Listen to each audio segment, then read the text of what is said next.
के आतंकी न बाथरूम में सुरक्षित है, न मस्जिद में सुरक्षित है, न अपने आतंकी हेडक्वार्टर पर सुरक्षित है। वो कहीं भी सुरक्षित नहीं है, क्योंकि हर कोने में, हर जगह पर एक धुरंधर की छाया मौजूद है। बाजवा फिसल गए, सलाफियों को चाकुओं से गोद दिया गया, अजहर का खून बह रहा है। यह बदला आपको 1993, 2008, 2016 और 2019 का है, क्योंकि लोगों के जहन में एक नाम गूंजता है, अजीत डोभाल का, जिनका एक ही कथन लोगों को याद आता है कि हमारे सैनिक बिना किसी यूनिफॉर्म के लड़ेंगे, धुरंधर जिंदा है और पाकिस्तान मर रहा है। अगर हम इसको देखें, 32 नाम हैं, 32 कत्ल हैं, हर गोली में भारत का संदेश है। टेररिस्ट कहीं भी हो, जिसने भारत पर स्ट्राइक करने की कोशिश की या स्ट्राइक की, उसका अंत सिर्फ एक ही है, हम कहीं भी और कभी भी मारेंगे। ये आईएसआई चीफ की चीखें आपके कानों में नहीं आ रही, लेकिन पाकिस्तान में हर कोई उस चीख को महसूस कर रहा है, क्योंकि धुरंधर तो गायब है, अजीत डोभाल मुस्कुराते दिख रहे हैं। और प्रॉक्सी वार को अगर कोई कह रहा है तो ये कि अब हम मास्टर बन गए हैं। नमस्कार, सुप्रभात। आज हम बात कर रहे हैं धुरंधर के उस रोल की जो पाकिस्तान में हर रोज सामने आ रहा है। अब एक और खबर आ गई है, हालांकि इस खबर को कोई मेन चैनल में नहीं है, और पहले वेरीफाई भी करने की कोशिश की, क्योंकि इस तरह से बिना उसके देना मुश्किल है। लेकिन आज की जो खबर है उसमें यह है कि एक जो मसूद अजहर का एक बड़ा भाई, जो पहले तो बहुत ही छोटे से रोल में रहता था, जिसको बहुत ज्यादा उसके बारे में चर्चा नहीं होती थी, वो था उसका बड़ा भाई जो एल्डर ब्रदर मोहम्मद ताहिर अनवर, या मोहम्मद ताहिर अनवर भी उसको कहा जाता था, अलग अलग तरीके से लिखते थे। वो फैमिली का नॉन मिलिटेंट या लो प्रोफाइल मेंबर माना जाता था। पहले रिपोर्ट्स में उसका नाम पोल्ट्री या डेयरी फार्म के साथ जोड़ा जाता था और संभालने वाले के रूप में आया था।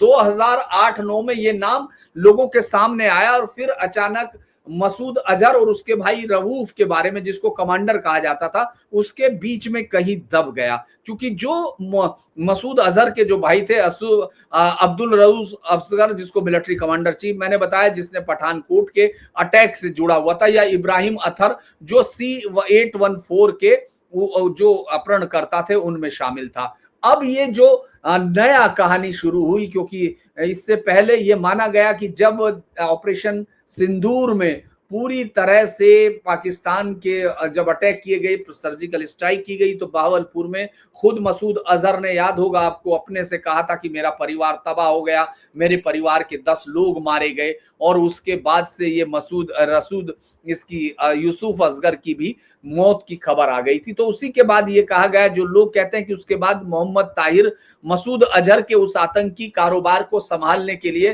तैयार हो गया था, और हाल फिलहाल में जो ट्रेनिंग और जो हिंदुस्तान पर अटैक की योजनाएं हैं, ये यही मसूद अजहर का भाई मोहम्मद ताहिर अनवर बना रहा था। तो पाकिस्तान के आतंकी नेटवर्क में जैसे ही ये खबर पहुंची, तो भूचाल आ गया कि क्या वो भी गया, अब किसका नाम होगा, अगला नाम किसका होगा, क्योंकि ये भी आकस्मिक मौत नहीं थी। इसको भी एक इसी तरह से जोड़ा गया। कई जगह पर यह आ रहा है कि इसमें जो मारने वाले, उसके किनारे पर एक सिर्फ निशान पाया गया, सिरिंज का निशान, और उसका कोई किसी एक महिला दिखाई दी। यानी इस बार धुरंधर का शक सिर्फ महिला पर जा रहा है, यानी बाकी धुरंधर जो हमजा है वो तो अब कहीं और चला गया। अब हर तरफ उसका धुरंधर ही धुरंधर लोगों को दिख रहा है। पाकिस्तान के लोग खुद से अपने आप ट्वीट करके धुरंधर बता रहे हैं, अज्ञात वीर बता रहे हैं। तो ये सब चीजें इस भारत के लगातार चलते हुए ऑपरेशन से है। मुझे लगता है कि इस तरह की पिक्चर का शायद ही दुनिया में कोई इतना असर दूसरे किसी देश में हुआ हो कि वहां हर एक कत्ल के पास उनको धुरंधर दिखने लगे। नींद में धुरंधर, सपनों में धुरंधर, जागते हुए धुरंधर, सब इस समय दिख रहा है। और मुझे तो ये, मैंने एक ट्वीट में लिखा था कि अब पाकिस्तान के हर आदमी को, हर नेता एक जमाली दिखने लगा है, और हर जमाली के पास उसका दामाद कोई हमजा दिख रहा है, क्योंकि हर कोई आतंकी इस समय डरा बैठा है। अगर मसूद अजहर की बात करें तो आपको मालूम है कि जिस तरह ऑपरेशन सिंदूर के बाद ही मसूद अजहर को पाकिस्तान की सेना ने सबसे सेफ हाउस में भेज दिया। उस सेफ हाउस में न केवल पाकिस्तान की मिलिट्री बल्कि पाकिस्तान की आईएसआई दोनों कोऑर्डिनेट करके हैं। क्योंकि सेना का एक हिस्सा, लेकिन आईएसआई आपको मालूम है इंडिपेंडेंट काम करती है। इससे पहले अगर हम लोग इस पे बात करें, चूंकि तमाम लोग बात कर रहे थे, मैंने बात करने से पहले सोचा कि इस पर बात करने से पहले ये देखते हैं कि आखिर ये इतिहास क्या है। क्योंकि अगर हम लोग जिस समय मई 2025 में स्ट्राइक में रऊफ असगर के साथ उसका पूरा परिवार, बहन भाई बहनोई भतीजे भतीजे मारे गए थे, तब उसके 4 भारतीय उसके सहयोगी भी इस हमले में शहीद हुए थे। मसूद अजहर क्या, और वो तमाम आपको मालूम है कि किस तरह से मुनीर का भेजा गया, उसके लिए गुलदस्ता था जो रेजलिंग सेरेमनी के लिए कहा जाता है। इसके अलावा आप देखेंगे मरियम नवाज का था, लेफ्टिनेंट जनरल का था। तो फिर इससे पहले हुआ क्या कि कुछ दिन पहले ही आपने देखा, परसों पूर्व पाक army chief general Qamar Javed Bajwa का बाथरूम में फिसल कर सिर के बल गिरने और फिर अस्पताल में मौत की खबर आई। यह खबर जब आई तब इसका शुरू में खंडन किया गया कि ये कुछ दिन पहले हुआ, ये सब हुआ, लेकिन धीरे धीरे पता चला कि हाँ, ये मौत तो हो गई है। अब तक पाकिस्तानी मीडिया में इसकी मौत का कारण कोई नहीं बता रहा, क्योंकि पाकिस्तान का हर अखबार इस मौत के बाद एक छोटा सा लाइन लिख रहा है कि मौत संदिग्ध है। यही संदिग्ध एक रास्ता बनाती है कि किस तरह से पाकिस्तान के जहन में इस समय धुरंधर छा जाता है। हर कोई पाकिस्तानी जैसे ही संदिग्ध पड़ता है और उसका निशाना इस भारतीय धुरंधर फिल्म पर चला जाता है और उसके जहन में एक और चेहरा उभर के आ जाता है, अजीत डोभाल। क्योंकि बाजवा भी अपने आप को इंडिया नंबर 1 दुश्मन कहा करते थे। इंडिया हमारा दुश्मन नंबर 1 है, सीना ठोकते थे। बाथरूम के फर्श पर लहूलुहान पड़ा है। पाकिस्तानी मीडिया जियो और डॉन को अगर आप देखेंगे, उन्होंने इसको ट्रेजिक एक्सीडेंट बताया। उन्होंने कहा कि ये सब ट्रेजिक एक्सीडेंट है, लेकिन अगर आप देखेंगे तो सबसे पहले सोशल मीडिया पर क्या ट्रेंड हुआ, उस पर हैशटैग बाजवा बाथरूम डेथ। लोग पूछ रहे थे कि इतिहास गवाह है, पाकिस्तानी चीफ की हमेशा डेथ जो है संदिग्ध मौतें होती रही हैं, ये कोई नई मौत नहीं। और ठीक उसी वक्त जब ये सब खबर चल रही थी, ईद के बाद मुरीद का लश्कर ए तैयबा के हेडक्वार्टर में सीनियर कमांडर बिलाल आलिफ सलाफी जो कोषाध्यक्ष था, रिक्रूटमेंट हेड था, उसको गोली मारा और फिर चाकुओं से गोद कर मार दिया गया। वो भी मरकज तैयबा के अंदर, भारी सुरक्षा के अंदर। चूंकि हमलावर अज्ञात थे, एक आदमी ने गोली मारी, एक औरत ने चाकू चलाया और पाकिस्तानी मीडिया ने इसको इंटरनल रिफ्ट कहकर छिपाया। लेकिन लोगों को मालूम है कि ये इंटरनल रिफ्ट तभी उभर कर आता है जब कोई भारत को मारने वाला, भारत को चाकू मारने वाले को चाकू लगते हैं, तब उस कहानी को छिपाने की कोशिश की जा रही है। क्योंकि अब डर वहां अंदर तक है, क्योंकि ये जो मीडिया के इसको भले इंटरनल रिफ्ट के तौर पर लोग देख रहे हो, लेकिन वहां साथ में ये भी लिखता है कि ये पैटर्न जाना पहचाना है। क्योंकि हर कोई जानता है ये एक पैटर्न है जो पिछले कुछ समय से पाकिस्तान में चल रहा है। अगर हम इसको देखें, 3 ये कत्ल हैं, तीनों घटनाएं अलग अलग हैं लेकिन कनेक्टेड हैं। क्योंकि पिछले 2 साल में 2024 से एक सिलसिला शुरू होता है और 2026 यानी अभी तक चल रहा है अज्ञात हमलावरों, अननोन गनमैन की कहानी हर हफ्ते आपको सुनाई दे रही है। मोटरसाइकिल पर 2-3 मास्क गुंडे आते हैं, क्लोज रेंज शूटिंग करते हैं और गायब हो जाते हैं, कोई ट्रेस नहीं मिलता।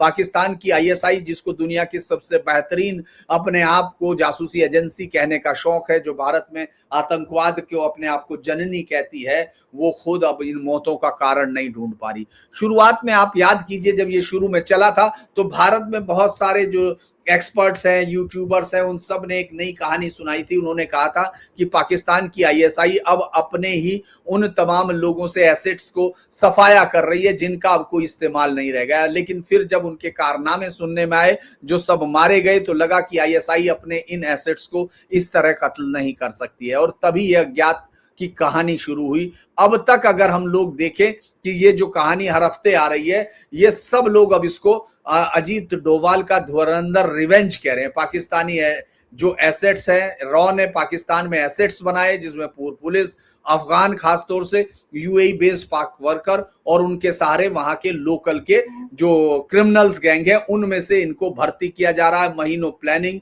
और फिर स्ट्राइक। गार्डियन ने, आपको याद होगा, रिपोर्ट किया गया था कि 2020 से 2024 तक 20 किलिंग और 2023 में ये 15 किलिंग और 2025 से 26 तक आप देखेंगे तो ये कुल 32 से ज्यादा आतंकी मारे जा चुके हैं। अगर हम इसको ट्रेस करते हैं, सबसे पहले हम ये देखने की शुरू करते हैं कि ये कहां से शुरू होता है। ये सबसे पहला बड़ा नाम जो सामने आता है जिस पर लोगों की निगाह जाती है, वरना उससे पहले आतंकी मारे जा रहे थे और उनको छुपा लिया जा रहा था कि समझ में नहीं आ रहा था क्या है। लेकिन पहला नाम जो नहीं छुपा वो था जाहिर मिस्त्री का, जो IC 814 का हाईजैकर कहा जाता था। मार्च 2022 कराची में इसका कत्ल होता है। इसके कत्ल होते ही सबसे पहले सुराग ढूंढती है पुलिस, लेकिन उनके पास कोई ट्रेस नहीं है, सिर्फ एक वीडियो मिलता है, वीडियो जो CCTV का फुटेज है, और उन हत्यारों की तलाश, वो मोटरसाइकिल भी चोरी की मिलती है, उस पर फर्जी नेम प्लेट होती है। इसके बाद उनका जो चेहरा है वो किसी भी पुलिस रिकॉर्ड में नहीं आता और कोई भी मुखबिर वहां तक पहुंचता नहीं।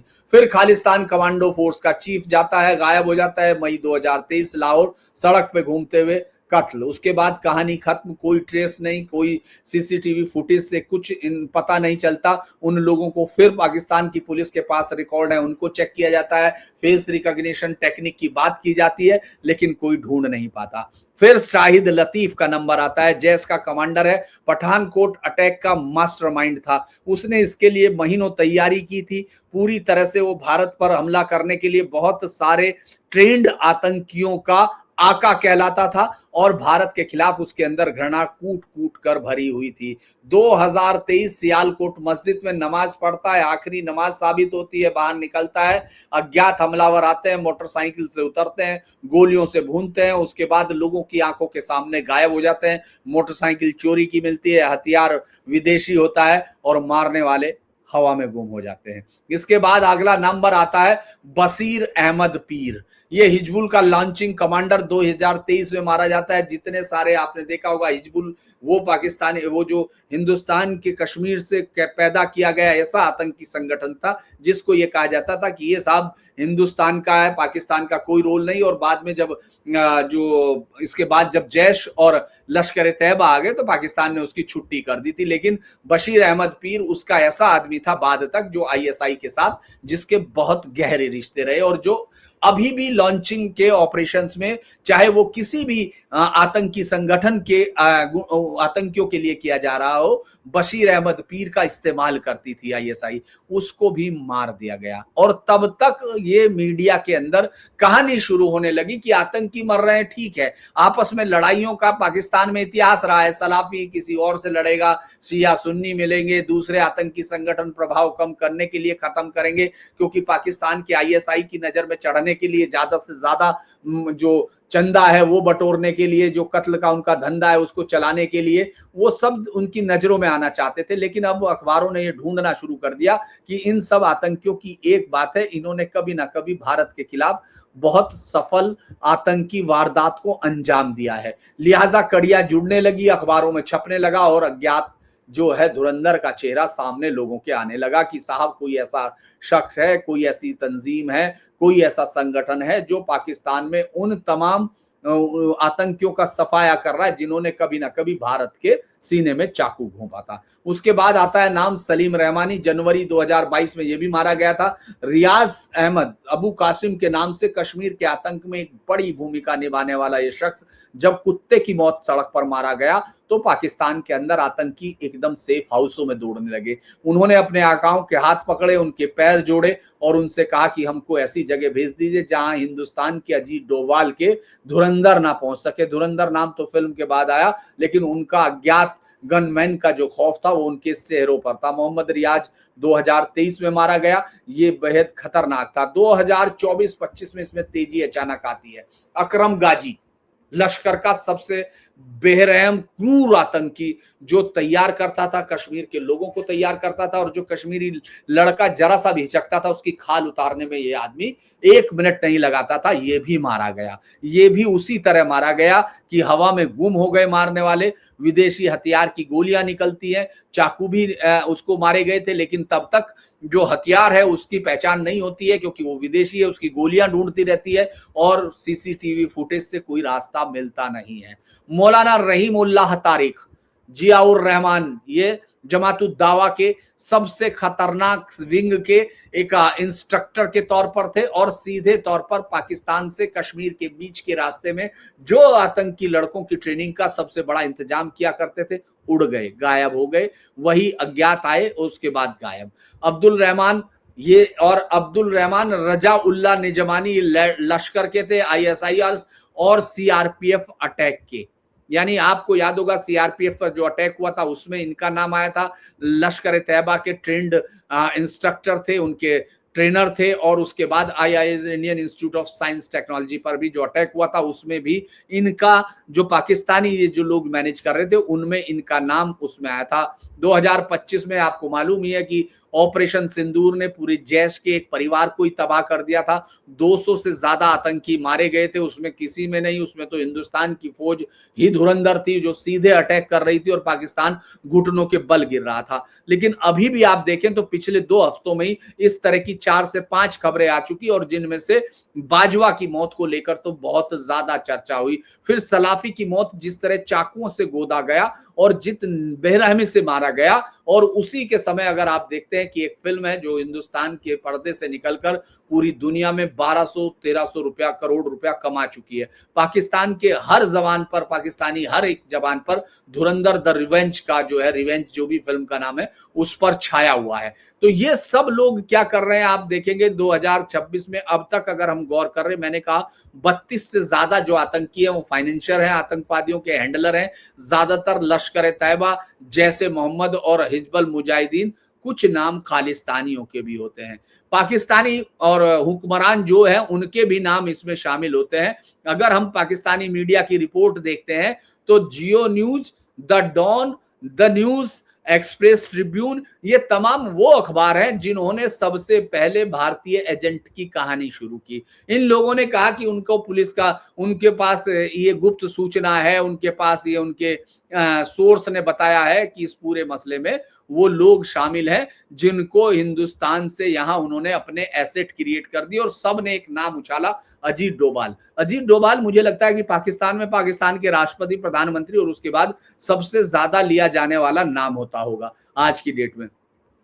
बाकायदा फॉरेन सेक्रेटरी ने वहां प्रेस कॉन्फ्रेंस में क्रेडिबल एविडेंस दिखाया। उसने कहा कि साहब ये क्रेडिबल एविडेंस है। और उन्होंने कुछ और पकड़ लिए, कुछ भिखारी, जैसे आप रोज देख रहे हैं फिल्म के रिलीज होने के बाद आपने देखा पूरे पाकिस्तान में जैसे भिखारियों की सामत आ गई, वो जान बचाते घूम रहे हैं और उनके नेता उनको पकड़ते हुए घूम रहे हैं। तो ये एक बड़ा, अगर हम लोग कहें, बल्कि आईएसआई चीफ ने कुछ लोग पकड़े, सड़क से उठाए और उनको कहा कि हमने रॉ का नेटवर्क बस्ट कर दिया है जो इस देश में तबाही फैला रहा था। ये अलग बात है, ना रॉ का कोई आदमी उनमें था, ना रॉ का कोई नाम निकला। लेकिन चूंकि पाकिस्तानी अपनी जनता के अंदर आए हुए डर और जिस तरह से आतंकी अपने कपड़ों में पेशाब करने लगे कहीं बाहर पटाखे चलने भर की आवाज से, उसको दूर करना था। इमरान समर्थक और आर्मी स्पोक्समैन ने इंडियन स्टेट स्पॉन्सर्ड टेरर कहा, यानी इनको स्पेशली ट्रेंड किया गया है और ये हमारे कत्ल के लिए आए हैं। मुझे लगता है कि उसी दौरान इस डर को ही धुरंधर के जो डायरेक्टर है आदित्य धर ने देखा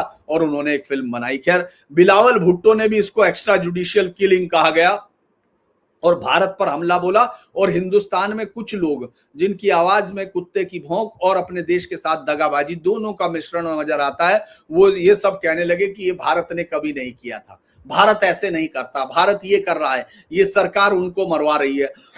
अच्छा, इसमें सबसे बड़ा दर्द तो मणिशंकर अय्यर टाइप लोगों का था जो बाहर मदद मांगने गए थे पाकिस्तान के जूते साफ करने के लिए जीभ से, कि जूते पॉलिश से कम जीभ से ज्यादा साफ होते हैं। उन्होंने ये कोशिश की थी कि ये कहें, लेकिन उसके बावजूद भी अब लेकिन कोई सबूत नहीं मिला। बस अब सिर्फ एक ही उनके पास सबूत था कि बस मोटरसाइकिल पर गनमैन आते हैं, यही एक पैटर्न है, फिर वो हवा में गुम हो जाते हैं। भारत की तरफ से भारत को कोई जरूरत नहीं थी, भारत सरकार को कुछ नहीं कहना था। उन्होंने सिर्फ ये कहा, जो पाकिस्तान की ऑफिशियल बयान आए तो उन्होंने हर बार कह दिया कि ये प्रोपेगेंडा है क्योंकि पाकिस्तान का यही काम है। लेकिन अजीत डोभाल की स्पीच लोगों को याद थी कि टेररिस्टों को कहीं भी मारेंगे, कभी भी मारेंगे।